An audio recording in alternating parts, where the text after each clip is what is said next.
Enterprise is one of the most powerful vehicles for change. Good or bad? My name's Casey, and today I'm going to share with you how enterprise can be a powerful vehicle for change and how consumer behaviour and shopping shapes the future that we live in. An example of this is just about every technology that we use that makes our lives better. Often technologies that we take for granted actually come from the development of enterprise. The UN in 2015 did a force report that since the end of the 20th century, people living in extreme poverty has halved. From 1990 through to 2010 alone, it decreased from 43% down to 21% people living in extreme poverty. One of the key factors that was actually behind this was the growth that is happening in developed countries and the ripple effects that that's leading to. That's 1 billion people that have been lifted above extreme poverty. It makes you wonder, if we were to keep that trend, could we move towards eliminating extreme poverty? There are examples now of companies that are arguably more powerful than countries. Apple being an example. Last year in 2016, their revenue was over $230 billion. From that, they put over $200 billion in the bank. Now, if you look at New Zealand's GDP last year, it was $185 billion. Arguably, Apple's revenue is bigger than the New Zealand economy. Makes you wonder, imagine if they turned into a social enterprise and they dedicated that towards some of the world problems. Imagine the problems that they would be able to help. There are other companies creating waves as well. Tesla, known for making electric cars sexy again.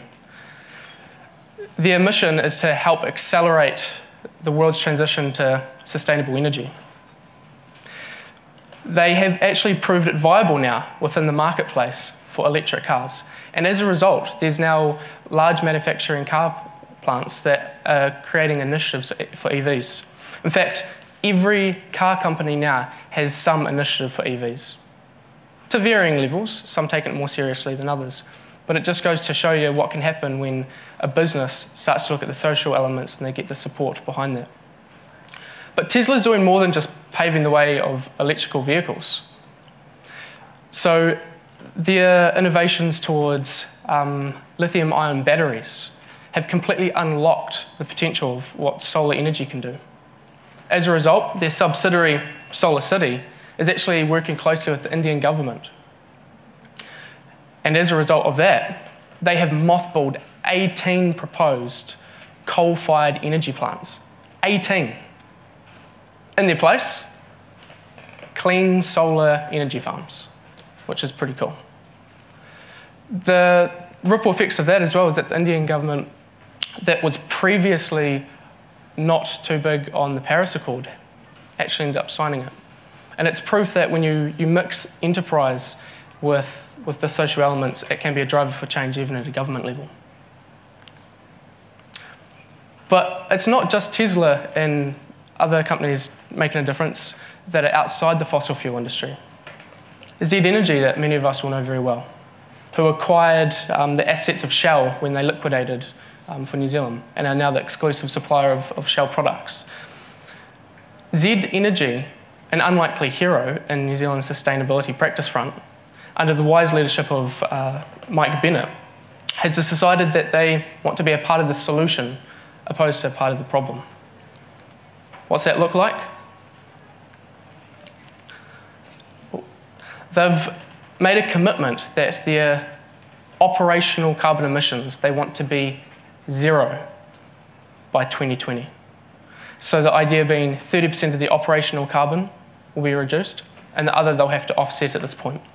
But that's a pretty big statement for a company to make, and it's a company moving towards trying to make a difference. Also, no waste to landfill is part of that plan, so they're having to recycle just about everything they possibly can. 30% less power use. And they also have the world's only fully privately funded biofuel plant. The aspiration to make many more of these and ultimately be able to stop having to import diesel, which is pretty cool. They're leading the way on the EV charging stations. So they've currently got 6 fast charging stations for EVs between Auckland, Wellington and Christchurch, with the plan of expanding more of that as the EV ownership increases, which it is doing, which is fantastic. And many of you will know that Dunedin's also a hotspot for this with an event that's happening tomorrow on that. They source ethically for their coffee supplies, compostable packaging that you can actually put in your garden. It doesn't have to go to an industrial level composting plant. They've given back over $1 million to the community through the Good in the Hood program just in 2017 alone. And it really demonstrates that when a business starts standing behind these values, the support that can happen. And when you look at they're doing this over 203 of their forecourts across New Zealand, they're actually a leader in paving the way for other service stations, not just in New Zealand, but in the world. It really can make a difference. Okay, so that's enterprise. What about consumers? So the elections are coming up on the 23rd of this month, 14 days away. Everyone's vote is up for grabs. But what if I told you that in some ways you vote every day? Well, the reality is that you actually do. McDonald's. You see this at major intersections all over the world. In fact, in 2016, they had 36,899 stores and sold to 68 million customers every single day. How is McDonald's so powerful? How do they have so many stores? The reality of it is because we spend our money there. We empower them when we shop there. And it's an example of how much a business or an enterprise can expand when people do so. On the other side of the coin, Cadbury's had an interesting example in 2009, where they made a decision to introduce palm oil into the products to save costs in a particular area. And turns out there were quite a few Kiwis that were aware of how contentious that the topic was on that and how it was being sourced from Indonesia and Malaysia.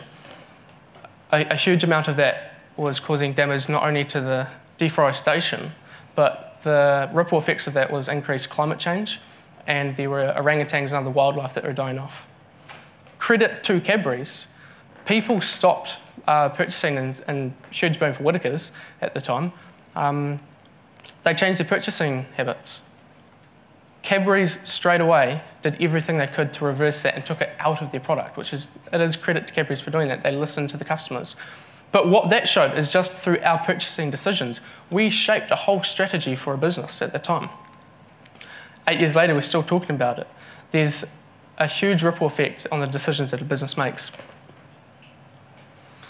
So Bob Willard from the University of Toronto did a study that following best practice for a business can improve profits for small to medium-sized enterprises by as much as 51%. For larger organisations, as much as 81%. And this is over a 5-year period compared to doing nothing. It's an absolute no-brainer for a business.